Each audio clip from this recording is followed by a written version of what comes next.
Saudações a todos. Gostaria de agradecer o convite do Conselho Regional de Farmácia do Paraná para estar aqui com essa conversa sobre o diabetes mellitus. O que você precisa saber? Eu sou o Geraldo Pichetti, sou professor farmacêutico, professor da Universidade Federal do Paraná, da disciplina de Bioquímica Clínica. A ideia desta conversa é trazer uma atualização sobre o que o farmacêutico, em especial aquele que trabalha no laboratório clínico, deveria se atualizar na temática. O diabetes é uma patologia que é caracterizada como uma epidemia crescente. Estudos em 1980 estimaram que a quantidade de pacientes diabéticos no mundo oscilava em torno de 153 milhões de afetados e projetavam para 2008 374 milhões de diabéticos. Esses pacientes estariam distribuídos 40% na China e na Índia, 12% num grupo de países como mostrados aqui, entre eles o Brasil, e 10% nos Estados Unidos e na Rússia. Esses estudos mais recentes, como mostrado aqui, indicam claramente uma evolução dos afetados de diabetes. Em 2013, nós temos 382 milhões de diabéticos no mundo e uma projeção para 2035 de quase 600 milhões de indivíduos com diabetes. Portanto, a patologia que nós vamos discutir aqui é seguramente uma epidemia. A China hoje contempla mais de 98 milhões de indivíduos diabéticos, a Índia 65 milhões de diabéticos e o Brasil em quarto lugar com quase 12 milhões de indivíduos com a patologia. Uma doença com elevada morbimortalidade, uma estimativa sugere que a cada 6 segundos uma pessoa morre no mundo devido ao diabetes ou suas complicações. Essa é a ideia do que eu vou apresentar, uma definição, a classificação e uma ênfase maior nos diagnósticos laboratoriais do diabetes. A estrutura da molécula da glicose aqui apresentada é conhecida por todos. Ela é uma fonte energética, todos lembram essa propriedade da molécula da glicose, quando em várias células, incluindo organismos mais primitivos, como protozoários, quando você cliva a molécula de glicose, é possível obter energia. Frequentemente nós esquecemos que essa molécula de glicose é também importante para gerar esqueletos de carbonos para outras vias metabólicas. E o nosso organismo também é capaz de estocar essa molécula de glicose na forma de glicogênio. A concentração no sangue de glicose é bastante regulada por hormônios. Os principais hormônios que regulam a glicose são o glucagon e a insulina, ambos produzidos por células especializadas no pâncreas e tendo ação oposta. Enquanto o glucagon, um hormônio polipeptídico, aumenta a concentração de glicose no sangue, a insulina reduz esta concentração. Um outro hormônio produzido pelas células delta do pâncreas regula a liberação entre glucagon e insulina. Embora esses dois hormônios sejam centrais na regulação da concentração da glicose no sangue, não são os únicos. Hormônios como a epinefrina, também conhecido como adrenalina, hormônio do crescimento e cortisol, também têm uma relevância na manutenção da concentração da glicose no sangue. Todos os citados, exceto a insulina, são hormônios que aumentam a concentração de glicose. A insulina é o único que a sua ação leva à redução da concentração de glicose no sangue. É o que é mostrado neste diapositivo. No nosso processo evolutivo, portanto, a insulina ficou com a responsabilidade de ser o único hormônio que reduz a glicose no sangue. Os hormônios que eu mostrei são os mais estudados e os que têm um efeito mais conhecido. Nos últimos 20 anos, nós temos estudado também polipeptídeos produzidos por células intestinais. São as incretinas. E essas incretinas são hormônios polipeptídicos que regulam a liberação de insulina do pâncreas. Então, quando você ingere uma carga de alimento, há o estímulo para a liberação desses hormônios que promovem a regulação da glicose. Dessas incretinas, o peptídeo inibitório gástrico e o peptídeo 1 semelhante ao glucagon são os mais ativos, os mais estudados também. Essas incretinas, elas estimulam a liberação da insulina e inibem o glucagon.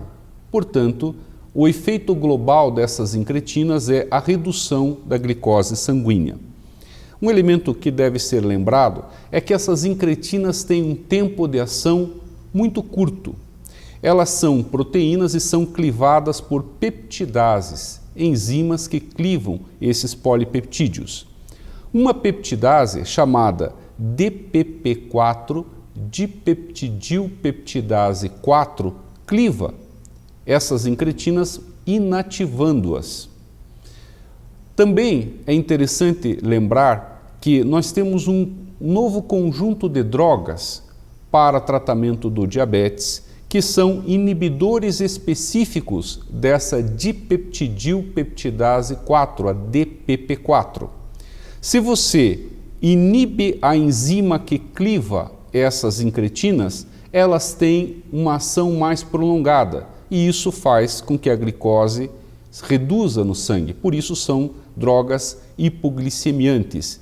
Esse é o exemplo da sitagliptina, um medicamento comercial com o nome de Januvia. Como é sintetizado esse hormônio tão importante associado ao diabetes, que é a insulina?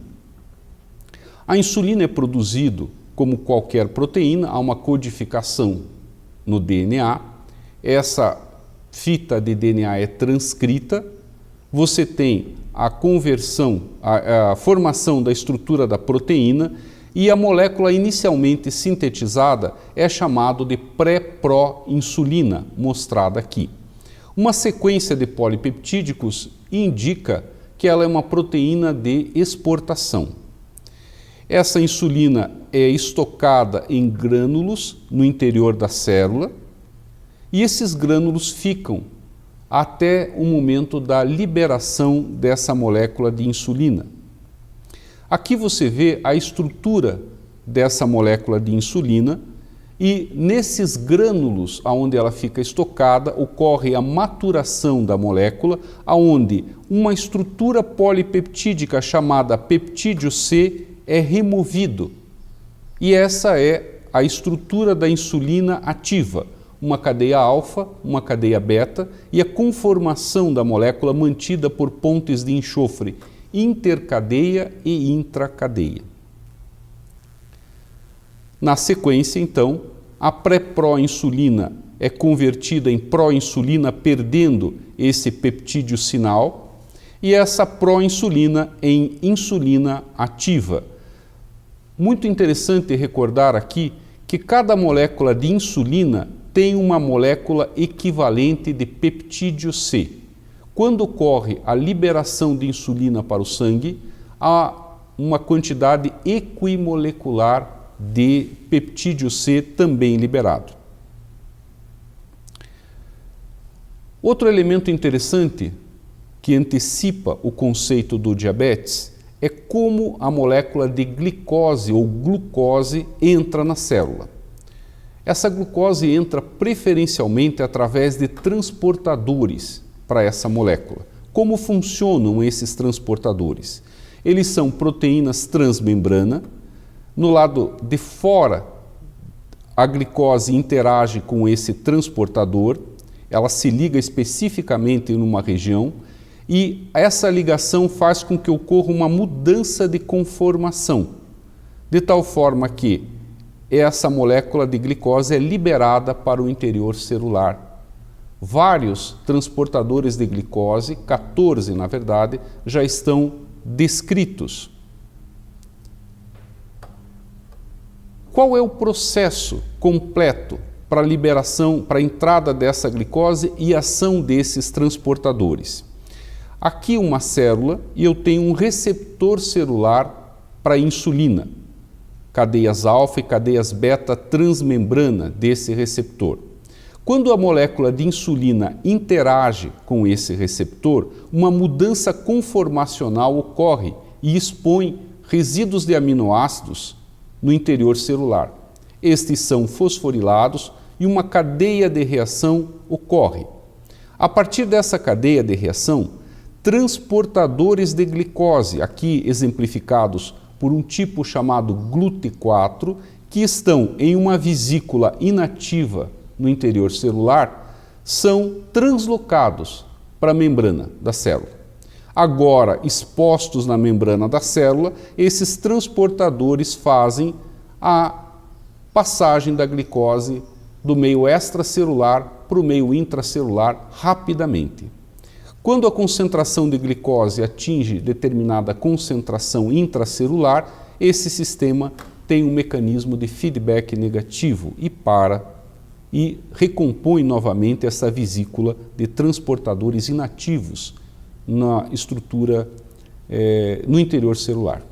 Uma visão mais detalhada desse receptor celular de insulina é mostrada aqui, e a forma como essa molécula de insulina interage com esse receptor e o seu efeito global na translocação desses transportadores de glicose para a membrana. Entre esses transportadores de glicose, dois dos mais conhecidos e mais relevantes são o GLUT2, que ocorre principalmente na célula hepática e na célula beta-pancreática, e o GLUT4, que ocorre em células musculares e de adipócitos. Qual é a definição de diabetes mellitus? O diabetes mellitus é um grupo de doenças metabólicas caracterizada por hiperglicemia, resultante de defeitos na secreção da insulina, na ação da insulina ou a combinação dos anteriores. Eu usaria ainda um adjetivo nessa hiperglicemia crônica. O diabetes não é uma patologia, mas um conjunto de patologias que tem como elemento comum essa hiperglicemia crônica.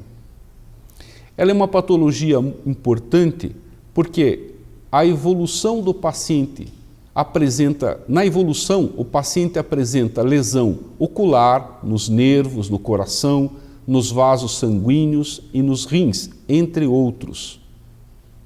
Entenda o que é o diabetes.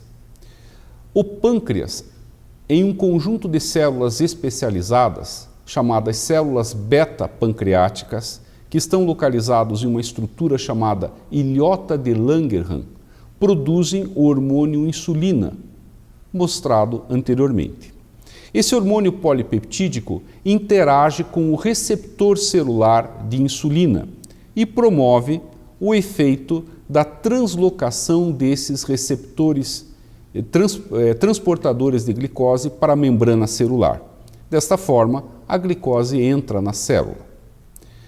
A insulina, se não houver produção de insulina, houver uma lesão nessas células especializadas, o paciente vai apresentar diabetes. Se não ocorrer a interação adequada entre o receptor celular e a insulina, o que se chama de resistência à ação da insulina, o paciente vai apresentar diabetes. Qualquer alteração nessas proteínas que fazem a sinalização para a translocação desses carreadores vai levar ao diabetes. Alterações em estruturas proteicas, normalmente de origem genética desses carreadores, leva ao diabetes. Então eu tenho uma grande gama de patologias o elemento comum é a hiperglicemia. Seguramente nós ainda estamos identificando sítios novos de alterações, a maior parte deles de origem genética, associados ao diabetes, que tem embaixo do guarda-chuva do nome diabetes, estarão essas patologias, estarão todas essas patologias. Importante, quando você estuda o diabetes, lembrar que a insulina, essa ação hormonal, não é específica do que foi mostrado aqui como um agente que reduz a glicose no sangue. Mas a insulina tem um efeito pleiotrópico. Ela afeta o metabolismo dos lípides, afeta o crescimento e o metabolismo das proteínas. Portanto, uma alteração nessa molécula vai afetar diferentes vias metabólicas além do metabolismo da glicose. O que significa a palavra diabetes mellitus? A palavra diabetes tem um significado de sifão. O conceito é antigo, aproximadamente do século XIII, onde os afetados não tinham nenhum tipo de tratamento. E como eles emagreciam rapidamente, havia uma identificação como se o afetado estivesse se esvaindo pela urina. É uma característica da doença, urinar grandes volumes.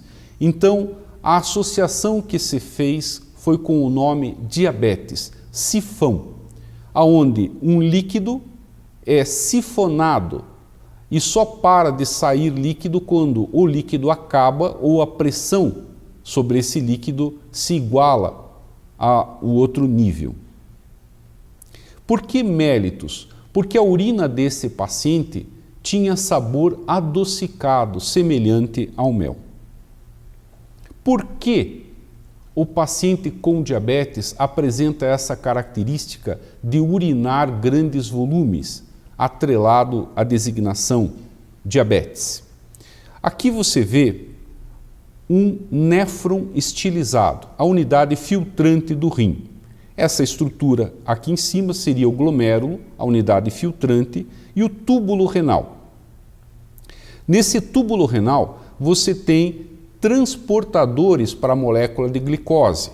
A glicose é uma molécula de baixo peso molecular, 180 Daltons, e ela passa livremente pelo filtrado glomerular, sendo capturada por esses transportadores de glicose que não permitem a perda na urina de uma quantidade apreciável de glicose. Isso ocorre quando a concentração de glicose no sangue é considerada dentro de certos níveis. Quando a concentração de glicose fica muito elevada no sangue, hiperglicemia, essa glicose passa livremente e, mesmo transportando com a sua velocidade máxima, os transportadores que recuperam glicose não conseguem fazê-lo de forma completa. E grande quantidade de glicose fica no túbulo renal. O mecanismo de compensação para este processo fisiológico é drenar a água dos tecidos em volta, e essa é a razão pela qual um paciente com diabetes apresenta grande volume urinário, chamado diurese osmótica, e ele também tem essa urina doce pela característica do açúcar presente. É importante recordar também que em várias complicações agudas do diabetes ocorrem alterações hidroeletrolíticas, porque junto com esta água, essa urina, se perdem eletrólitos. A concentração de glicose no sangue que promove o aparecimento na urina é chamado limiar renal. Na maioria das pessoas, essa concentração de glicose oscila em torno de 180 mg por decilitro. Ou seja, quando a concentração de glicose no sangue supera os 180 mg por decilitro, ela aparece na urina. Quais são os principais sintomas associados ao diabetes? o paciente apresenta muita sede, polidípsia. Ele urina grande volume, é isso que significa a palavra diabetes, poliúria. Ele tem uma fome intensa, polifagia, e ele apresenta uma perda de peso. Esses 4 sintomas são característicos de um tipo de diabetes, que eu discuto logo, o diabetes tipo 1. Mas vários outros sintomas, inclusive a obesidade, cansaço, desânimo, infecções, problemas visuais, podem ocorrer, são comuns também, principalmente num diabetes chamado tipo 2. Aqui estão separados os sintomas clássicos de diabetes que eu mencionei anteriormente: poliúria, polidípsia, polifagia, perda de peso. Para facilitar a memorização, os 4 P's. E o último fator que aparece em grande número de pacientes com diabetes tipo 1 é um desequilíbrio chamado cetoacidose. O sangue do paciente se acidifica, é uma acidose metabólica, um estado bastante grave. Outros sintomas gerais, sinais e sintomas, são a obesidade, uma alteração na frequência urinária, o paciente, se vive acordado durante o dia, passa a ter maior emissão de urina também à noite, que é a enurese noturna, a visão borrada, infecções sem causa aparente, pruridos, neuropatia periférica, fraqueza e fadiga. Esses sintomas são muito associados ao diabetes tipo 2, eles são mais gerais, difusos. Muito importante, feridas de difícil cicatrização, e eu coloco em destaque algo importante para o laboratório clínico. Boa parte dos indivíduos com diabetes, acredito que a maior parte deles, são assintomáticos, não tem uma sintomatologia definida, clara. Por que o diagnóstico do diabetes é relevante? Porque essa é uma patologia que não tem cura e concorre com complicações de longo prazo, principalmente retinopatia, onde se encontra a catarata, hipertensão, o infarto agudo do miocárdio, que ocorre com uma frequência de 2 a 4 vezes maior no diabético, a lesão do rim, lesões em membros inferiores que podem levar à amputação de pés, pernas, e a neuropatia periférica, com perda de sensibilidade em várias regiões no corpo. Todas essas complicações estão atreladas ao diabetes, são atreladas também a quanto de glicose circula por longo período de tempo. Portanto, o laboratório, se identificar o paciente com diabetes e ele for adequadamente tratado e monitorado, essas complicações não deixam de ocorrer, mas elas são minimizadas e a severidade destas complicações diminuídas. Qual a classificação atual do diabetes? Essa classificação que está aqui é um consenso internacional, mas você poderá encontrá-la na revista Diabetes Care. Todo janeiro, essa revista produz um suplemento e que é gratuito, de acesso gratuito. 4 tipos de diabetes principais são destacados nessa classificação. O diabetes tipo 1 é aquele onde o paciente necessita receber insulina exógena. Ele não produz insulina suficiente. 2 tipos de diabetes tipo 1. O primeiro é imunomediado. Autoanticorpos destroem a célula beta que produz insulina do pâncreas. E é o mais comum deles. E um outro, bem raro, é um tipo que não se conhece a causa da autodestruição das células beta. É o diabetes tipo 1 idiopático. O diabetes tipo 2 é o mais frequente de todos e ele está associado a uma resistência à ação da insulina. O paciente produz insulina, mas ela não tem um efeito esperado. Não raro, esse paciente no estágio inicial da doença produz mais insulina que o normal e com a evolução da doença, décadas, o pâncreas vai se exaurindo. É o tipo de diabetes mais comum. O tipo 3 é um diabetes que aparece especificamente durante a gestação. E o tipo 4, com o título Outros Tipos Específicos, combinam uma série de patologias, mais de 50, que levam ao diabetes. São mais raros. O diabetes tipo 1 ocorre com uma frequência entre 5 a 10%. Essas variações são de diferentes populações. O diabetes tipo 2, mais de 90%. No Brasil, essa frequência é em torno de 95%. E o diabetes gestacional ocorre com uma frequência de 1 a 14% nas gestações, nas diferentes populações.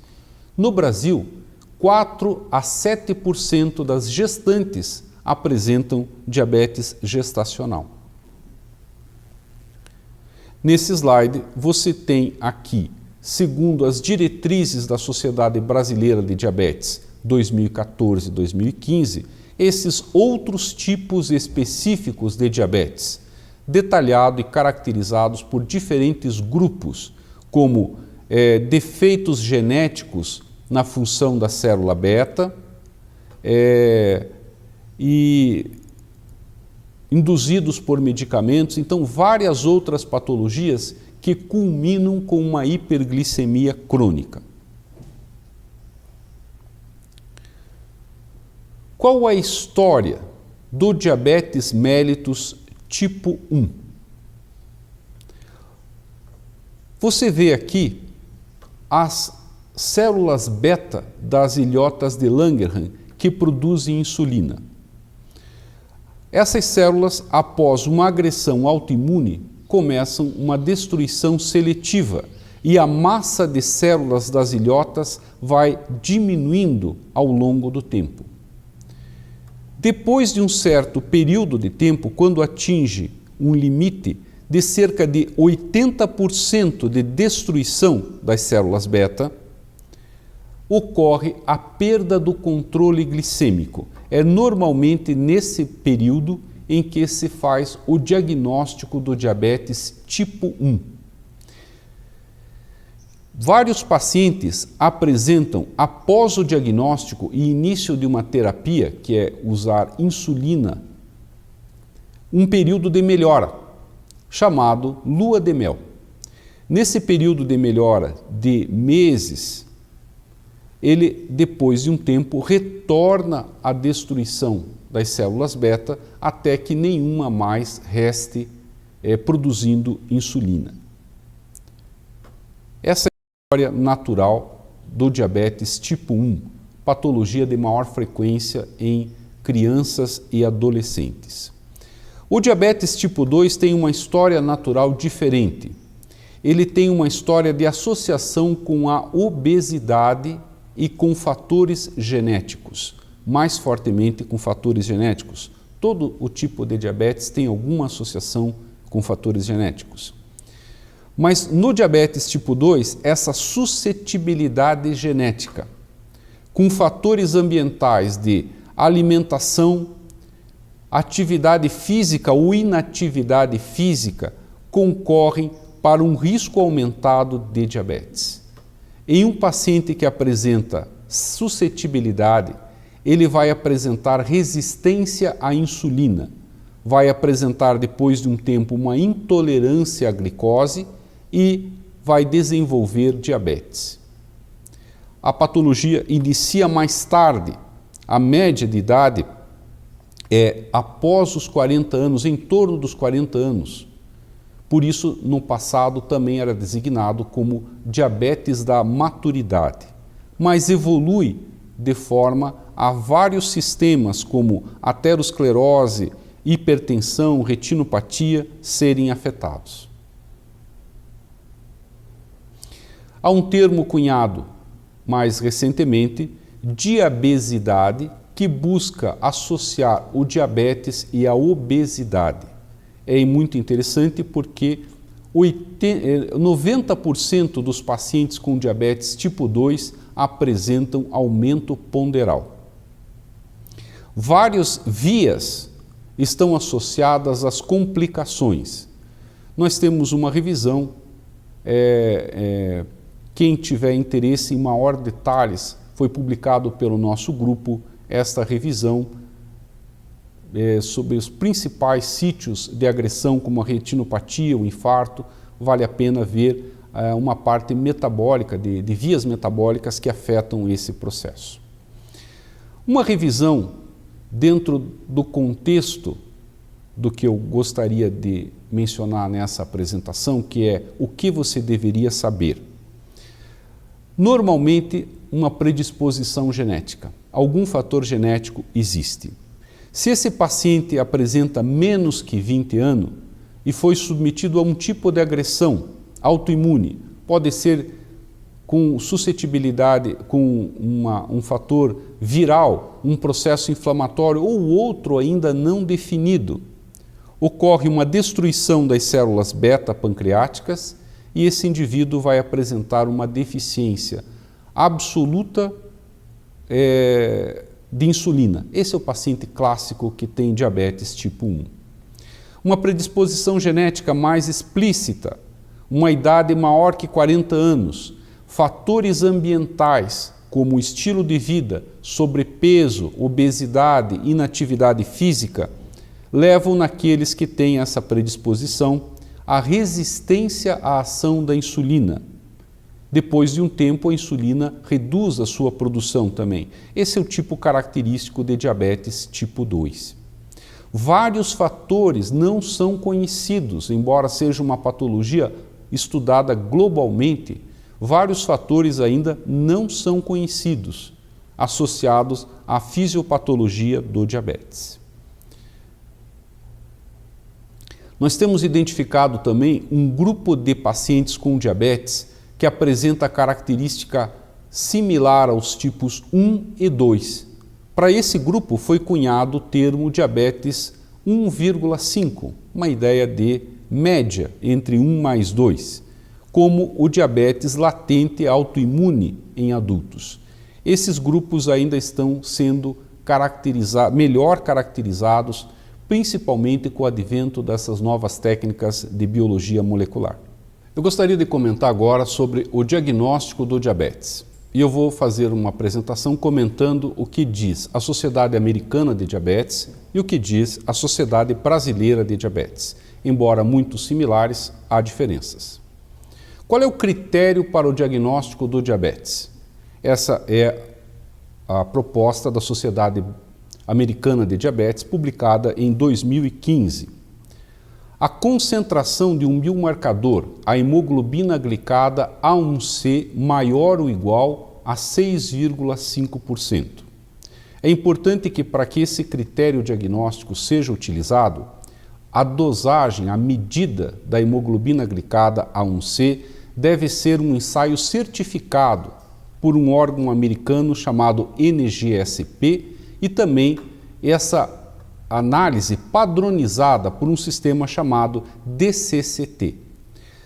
Se o seu laboratório não tem um ensaio certificado e padronizado, não há uma recomendação explícita para que ele seja usado para diagnóstico. Isso é importante.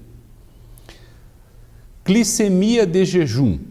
Jejum compreendido aqui como 8 horas sem ingesta de alimento calórico, maior ou igual a 126 mg por decilitro. Esse é o critério de corte. Teste oral de tolerância à glicose. O paciente ingere uma solução de glicose de 75 gramas e 2 horas após a ingestão dessa glicose, se a concentração sérica for maior ou igual a 200 mg, este paciente é caracterizado como diabético. E o quarto também é explícito nesses guidelines que na ausência de uma hiperglicemia inequívoca, qualquer um dos 3 critérios apresentados anteriormente devem ser confirmados com uma nova dosagem em 1 dia ou 3 dias subsequentes ao primeiro ensaio. O quarto critério diagnóstico é o paciente apresentando os sintomas clássicos, poliúria, polidípsia, polifagia ou mesmo cetoacidose, e se colhe uma glicemia a qualquer hora, por isso chamado glicemia causal ou randômica, e a concentração for maior ou igual a 200 mg por decilitro, este paciente é caracterizado como apresentando diabetes mellitus. Como se caracteriza um indivíduo que não atingiu o critério de corte para diagnóstico de diabetes, mas também ele não está dentro do intervalo de referência?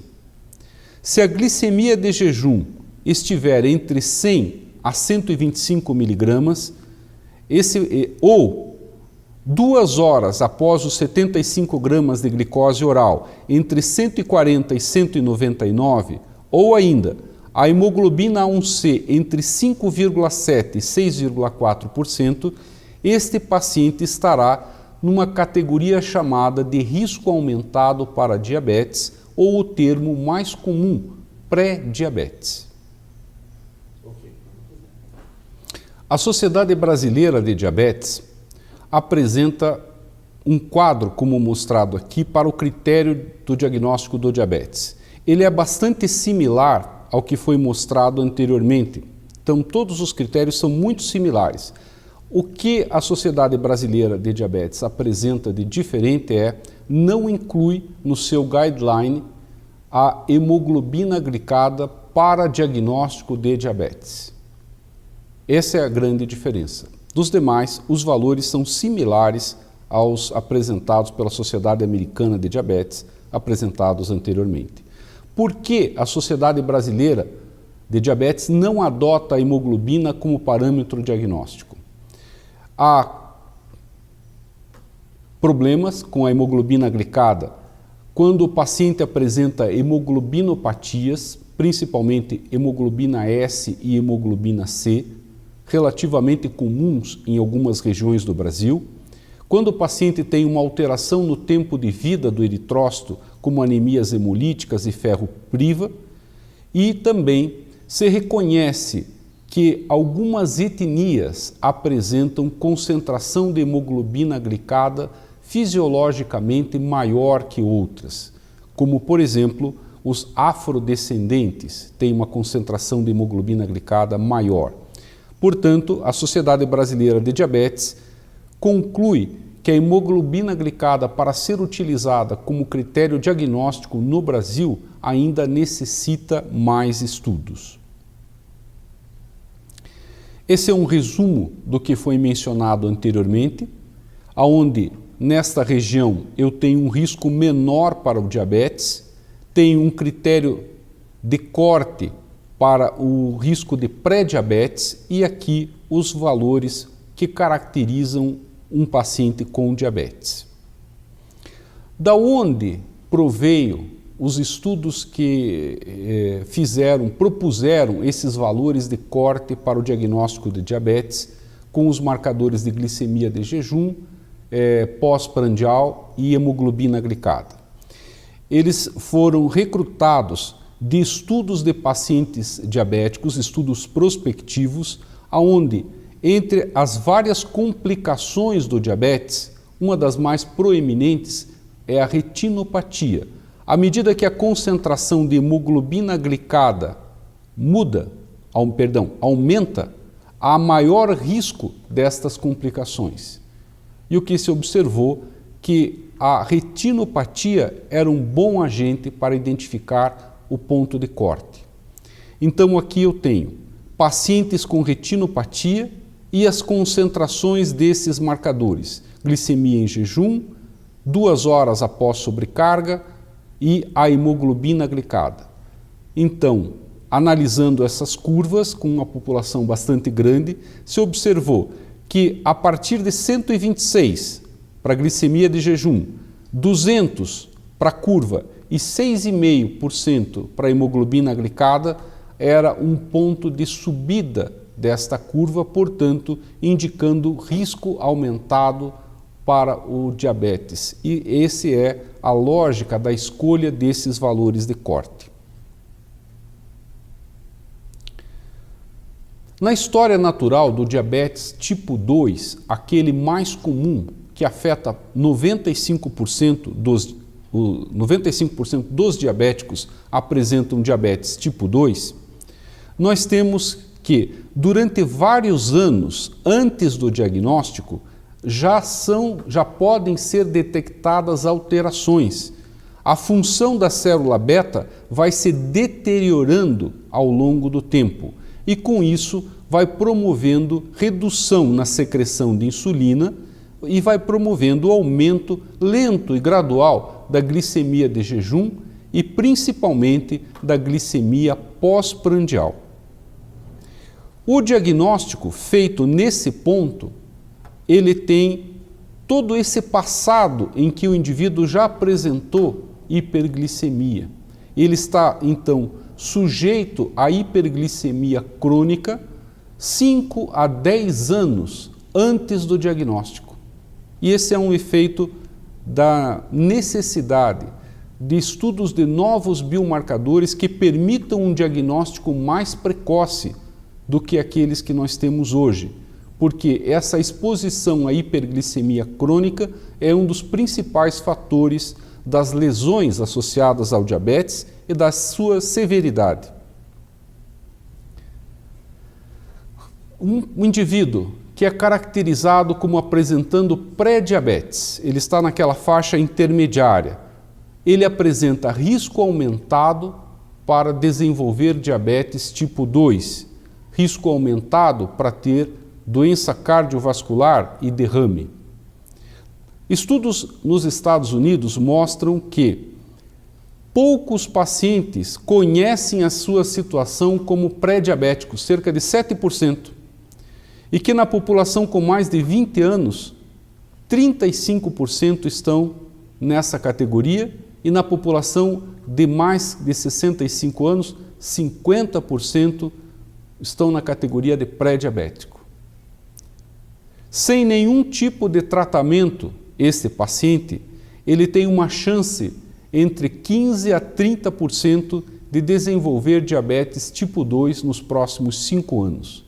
A principal terapia para essa população é a redução de peso e a reorientação nutricional, mais atividade física regular, o que se chama hoje, talvez, com o nome mais genérico de mudança de estilo de vida.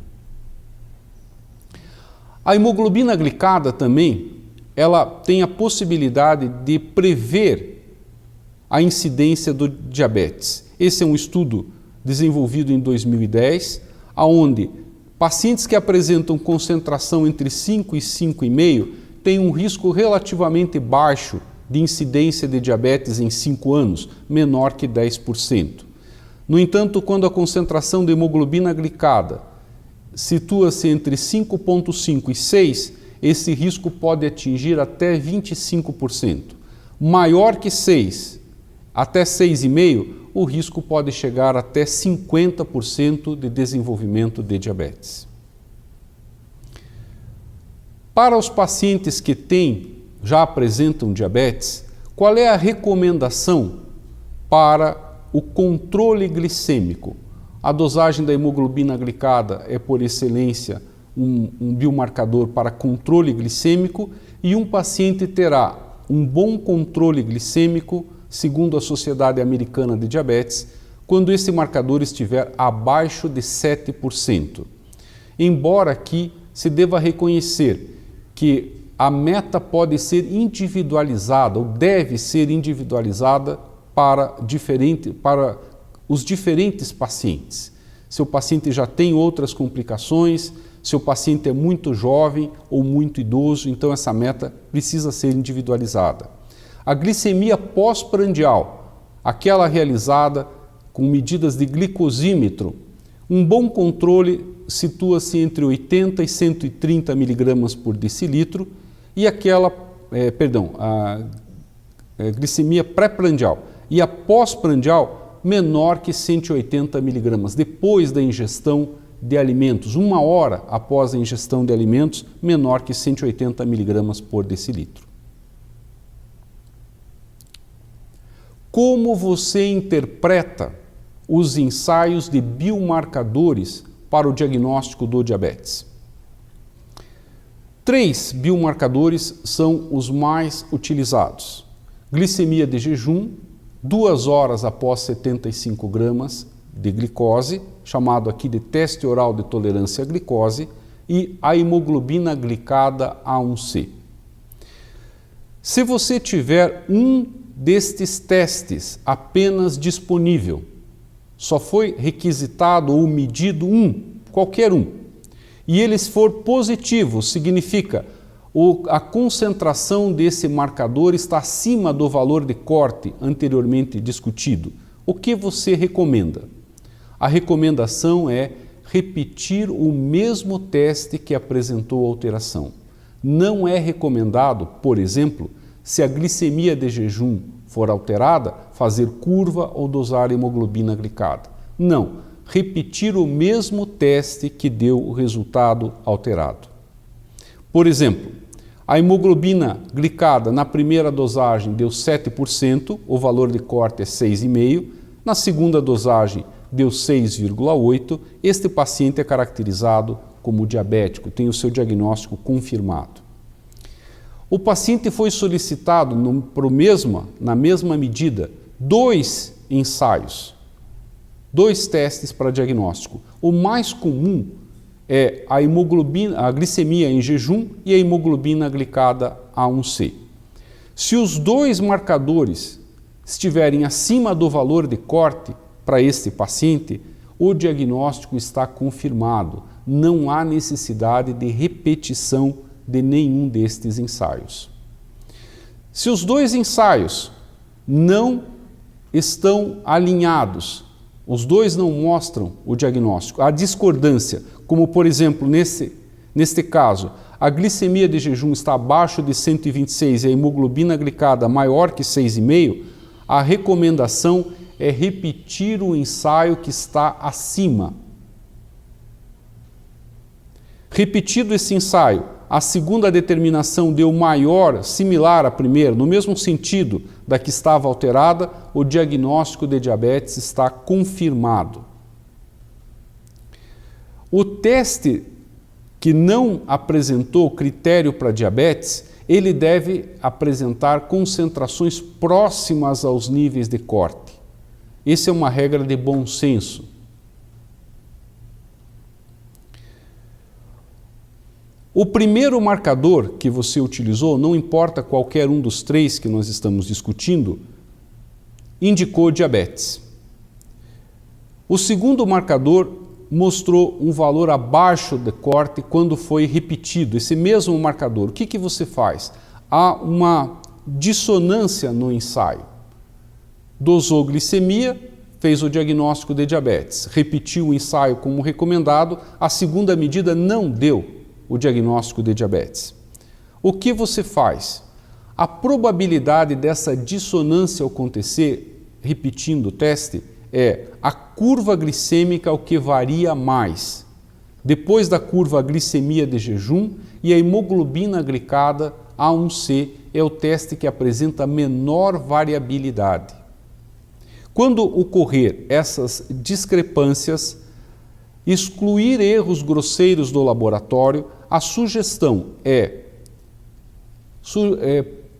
alertar o clínico e ao paciente a repetirem esse ensaio em um período de tempo de 3 a 6 meses.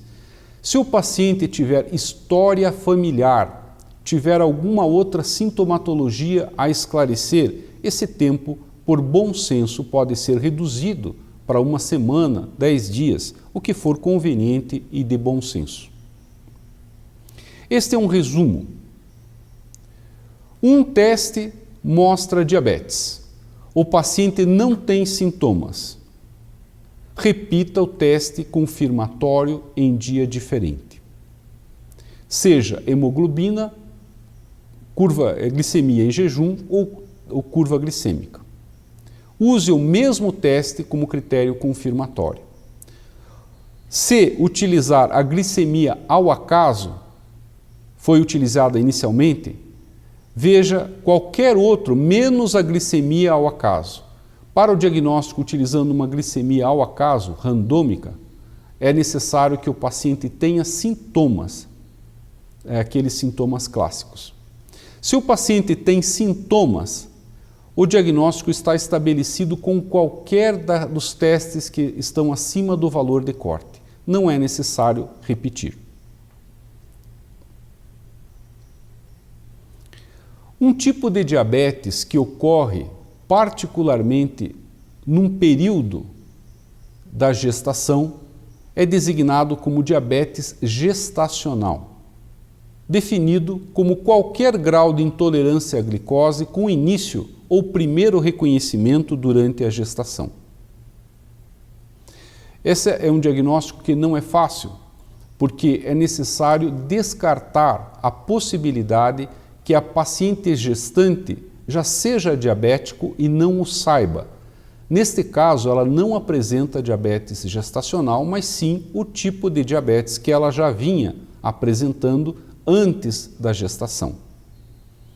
A patofisiologia do diabetes gestacional atrela a resistência à insulina devido à secreção da placenta de hormônios anti-insulina. Hormônios que promovem a resistência à ação da insulina. São hormônios que têm uma ação muito específica durante o processo de gestação na fixação do óvulo. Entre esses hormônios, destaca-se o hormônio lactogênio placentário. Ele tem uma ação que promove fisiologicamente a resistência à insulina. Também concorre, à medida que a gestação avança, a necessidade do fígado em produzir mais glicose, também pelo aporte do feto, para aumentar o aporte do feto, a demanda fetal.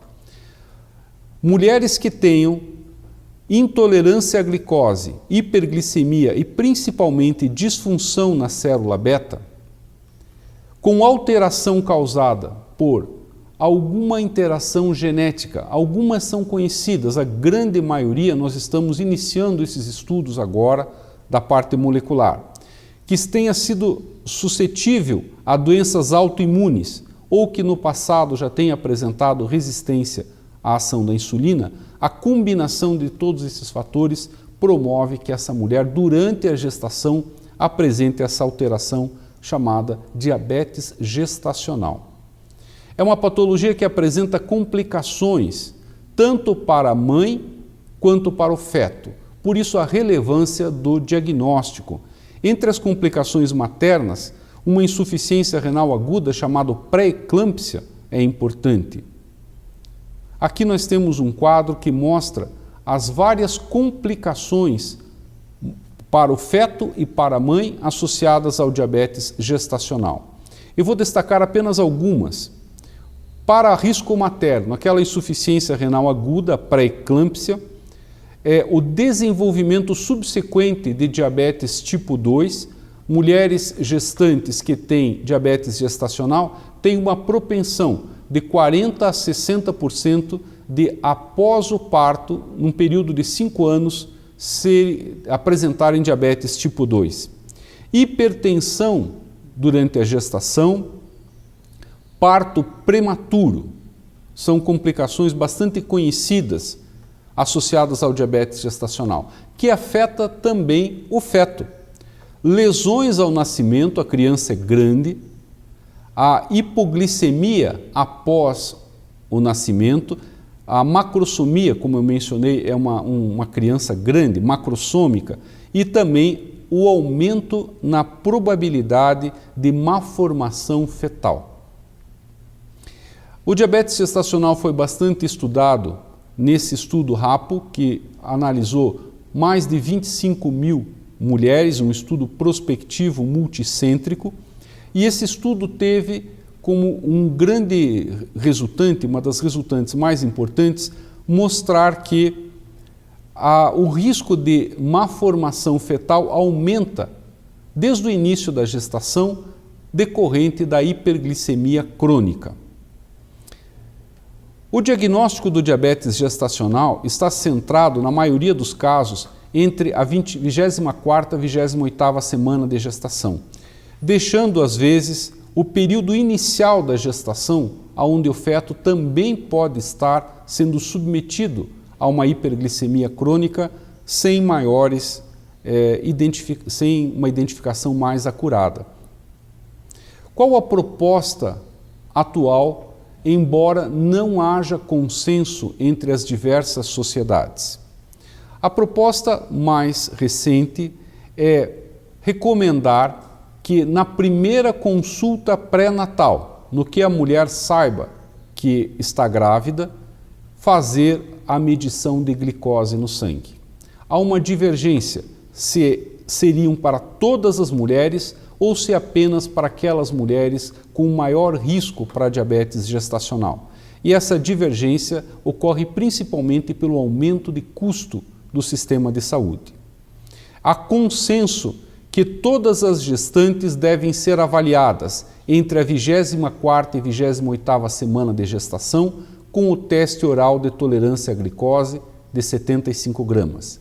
E também é consenso que essas gestantes que apresentarem alteração na glicemia devem ser avaliadas após o parto, 6 a 8 semanas após o parto. Entre os fatores de risco para o diabetes tipo 2 e diabetes gestacional, eu os coloquei lado a lado para mostrar a semelhança de fatores de risco do diabetes tipo 2 com aqueles quando comparado ao diabetes gestacional.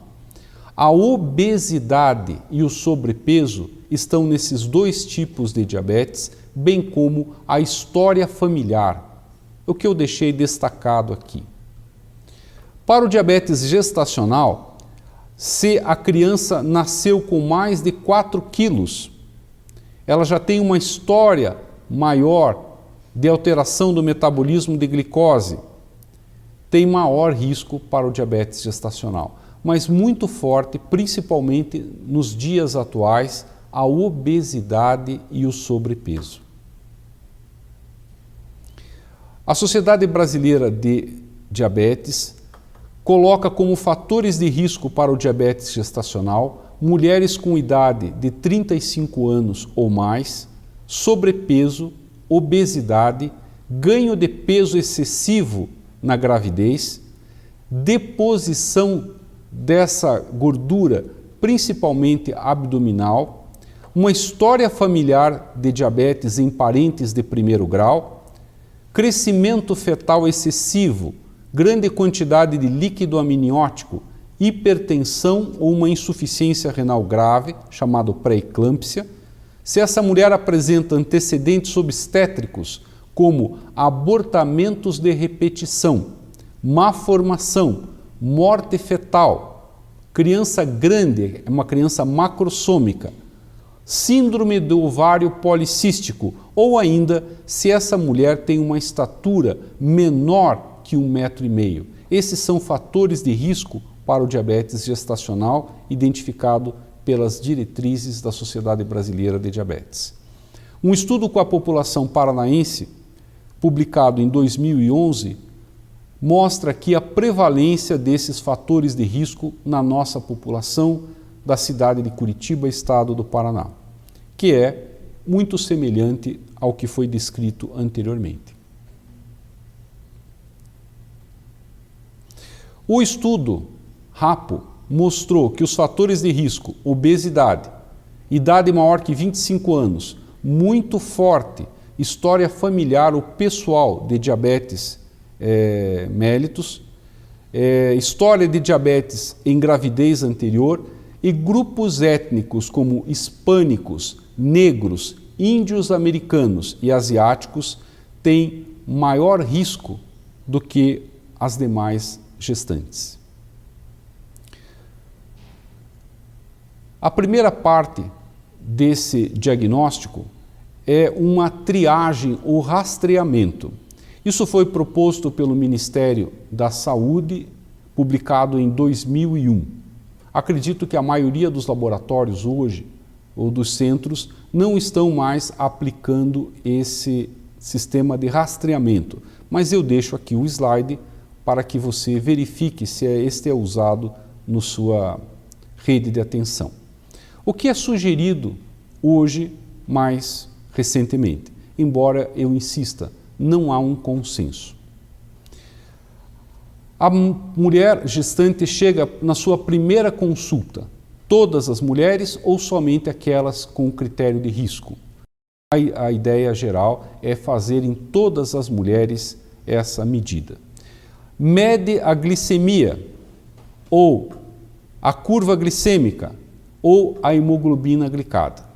Se ela apresentar os critérios de corte superiores aos que foram mostrados aqui, já discutidos anteriormente, não associados à gestação, essa paciente é diagnosticada como diabetes manifesto ou o termo mais comum, diabetes prévio à gestação. Ela não é caracterizada como diabética gestacional. Nesse início de gestação, ela é caracterizada como diabetes gestacional se a glicemia de jejum apresentar concentrações maior ou igual a 92 e menor que 126. Diabetes gestacional no início da gestação.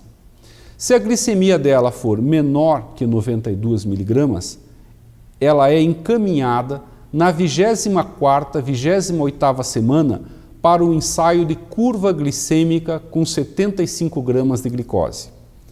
Por que a 24ª, 28ª semana?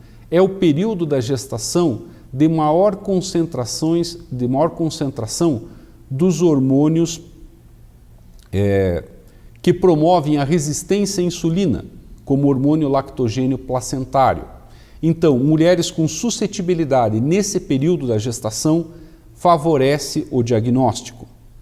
Se essa paciente apresentar glicemia em jejum 1 hora após a ingesta de 75 gramas de glicose e 2 horas após a ingesta de glicose acima destes valores de corte em miligramas por decilitro, 92, 180 e 153, apenas um valor acima desses valores de corte, a paciente é caracterizada como apresentando diabetes gestacional.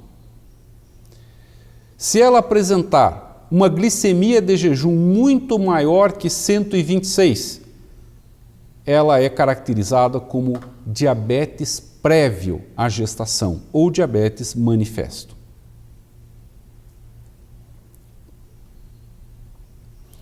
Esses novos critérios que eu apresentei, eles têm como característica aumentar a prevalência de diabetes quando comparado aos critérios anteriores. E esse aumento de prevalência é substancial, é cerca de 3 a 4 vezes mais. Outra estratégia proposta e utilizada principalmente em algumas regiões nos Estados Unidos é uma triagem, onde se administra a paciente 50 gramas de glicose entre a 24ª e a 28ª semana de gestação e 1 hora após se colhe para a determinação da glicemia. Se a concentração for maior que 140, se encaminha esta paciente para uma curva glicêmica.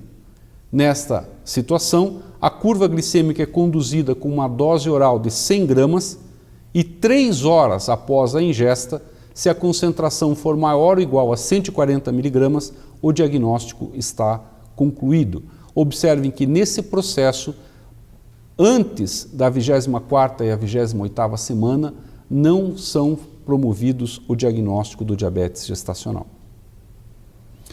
A Sociedade Brasileira de Diabetes, no seu guideline 2014-2015, mostra os critérios da Organização Mundial de Saúde, do NIH americano e desse estudo do IADPSG.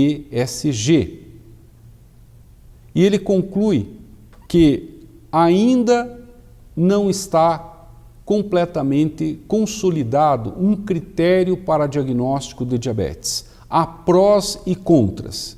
Utilizando esse critério que eu mostrei para vocês agora, as vantagens desse critério são: os valores são determinados, se estima que se reconhece as complicações perinatais, porque faz a identificação logo no início da gestação.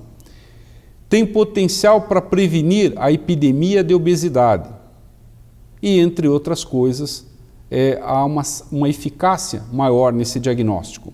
Contra esses critérios, não há uma validação da eficácia da intervenção, há uma porcentagem significativa de macrosomia fetal que não tem correlação com o diabetes gestacional, há um aumento na indicação de parto cirúrgico e uma sobrecarga para o sistema de saúde.